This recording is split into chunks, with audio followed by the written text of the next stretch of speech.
Buenas tardes, nosotros somos Laura Molano y Mateo Díaz, estudiantes del Grupo 1 de Química Farmacéutica de la Universidad del Bosque. En este trabajo les explicaremos un estudio y soluciones acuosas poliméricas para la absorción de dióxido de carbono, realizado por un grupo de estudiantes de la Universidad Autónoma de Zacatecas de la Unidad Académica de Ciencias Químicas. El problema en el que se basa esta investigación es en el hecho de que las emisiones de dióxido de carbono han ido incrementando en las últimas décadas y el cambio climático está afectando a toda la humanidad. Todo lo que está ocurriendo se debe a que se ha producido un crecimiento poblacional y por consiguiente es necesaria una mayor demanda de energía y una mayor cantidad de fuentes para conseguirla. Por lo tanto, se intenta buscar una economía en la que se reduzcan las emisiones de dióxido de carbono por medio de la captación del mismo. Por medio de este trabajo se busca evaluar soluciones poliméricas para así determinar cuáles son las condiciones adecuadas para una correcta absorción de dióxido de carbono. Esto con el fin de encontrar una solución alternativa que permita reducir las emisiones de dióxido de carbono y buscar diversas opciones para combatir las consecuencias de los cambios climáticos producidas por el hombre. Para eso se hará uso del quitosano como agente capturador del dióxido de carbono, este como método alternativo a los métodos tradicionales de absorción con etanolaminas. En este experimento se hizo uso del agua destilada como base para la experimentación. Se prepararon soluciones de monoetanolamina al 30%, quitosano al 0,5 y 3% y quitosano con líquidos iónicos, en donde los líquidos iónicos utilizados fueron bromuro de 1-exil 3-metilimidazolio, líquido iónico con y sin óxido de litio y bromuro de 1-metil 3-metilimidazolio. En cuanto a la experimentación, se tiene que en una celda de acero inoxidable se colocan 3 gramos de absorbente, se desgasifica generando vacío por 3 minutos y a continuación se transfiere un volumen de 243 mililitros de dióxido de carbono y se cierra la válvula de la celda de absorción y el contenido se mezcla a 300 revoluciones por minuto. La celda se mantiene siempre a una temperatura de 30 grados centígrados y al momento en el que se alcanza el sistema de equilibrio, la experimentación se detiene. La absorción se realiza además a una presión de un rango de 1 a 6 atmósferas y soluciones de 0,5 a 30% para definir las variables con mayor influencia en la absorción de dióxido de carbono en las disoluciones. Ok, los resultados.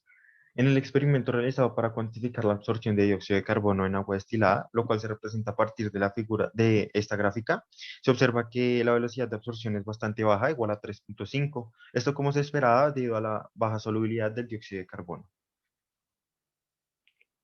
A partir de esas gráficas podemos decir que en la figura 3 la velocidad de absorción de dióxido de carbono en 10 gramos de una solución de quitosano a 3% es de 53,45 unidades. Por otro lado, en la figura 4 se muestra el comportamiento de la absorción de dióxido de carbono en una masa de 10 gramos de una solución de quitosano a 3%, 3 atmósferas de presión y 30 grados centígrados de temperatura, en donde la velocidad de absorción es de 108,1 unidades y pues a partir de esto se puede afirmar que al disminuir la presión, la capacidad de absorción también disminuye. En el caso de la presión a una atmósfera, como se ve representado en la imagen 5, se ve que absorbe en menor tiempo debido a que la cantidad de dióxido de carbono que es absorbida es bastante menor. En este caso, 48 miligramos de dióxido de carbono por cada gramo de quitosano. Por otro lado, cuando se encuentra a 3 atmósferas, absorbe el dióxido de carbono en un 38%. Sin embargo, sigue siendo demasiado bajo y se requiere condiciones ideales y más complejas para que aumente.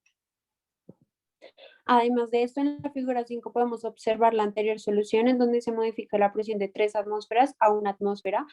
Además de esto, se puede afirmar que al disminuir la presión, la capacidad de absorción de igual manera disminuye.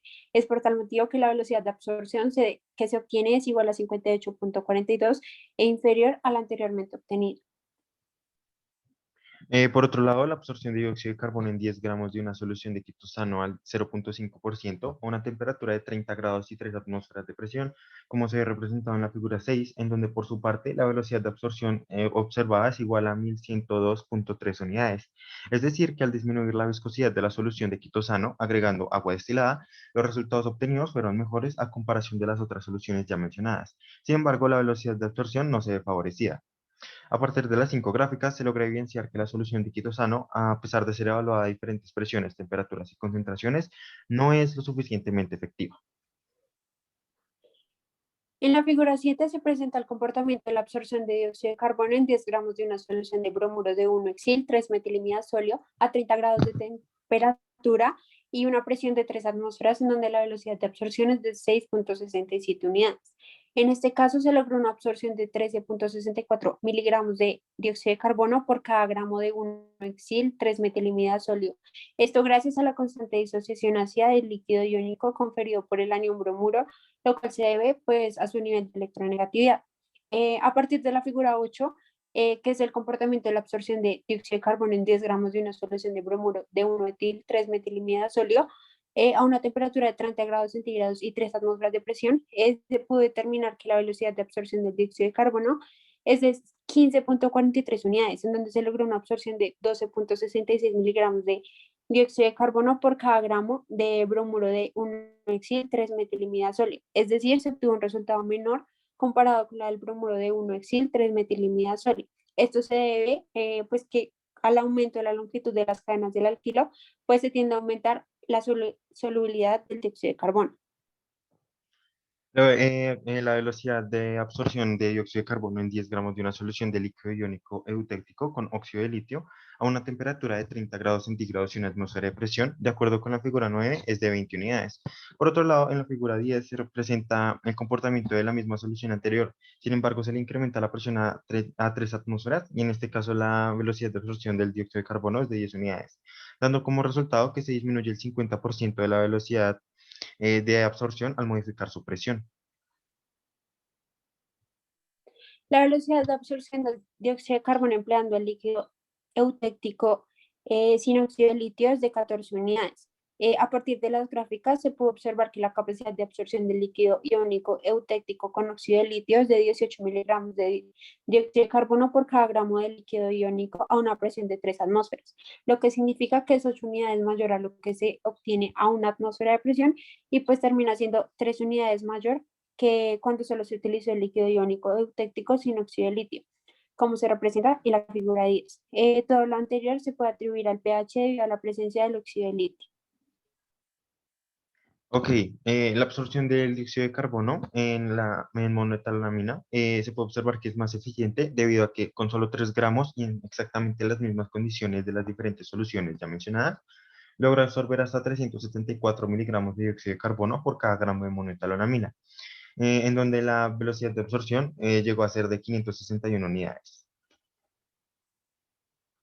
Bueno, además de esto, encontramos una tabla en donde se representan los resultados que se obtuvieron en el trabajo de la capacidad de absorción de las diferentes soluciones de absorbentes utilizados y pues de igual manera se encuentran las variaciones que se realizaron durante cada operación.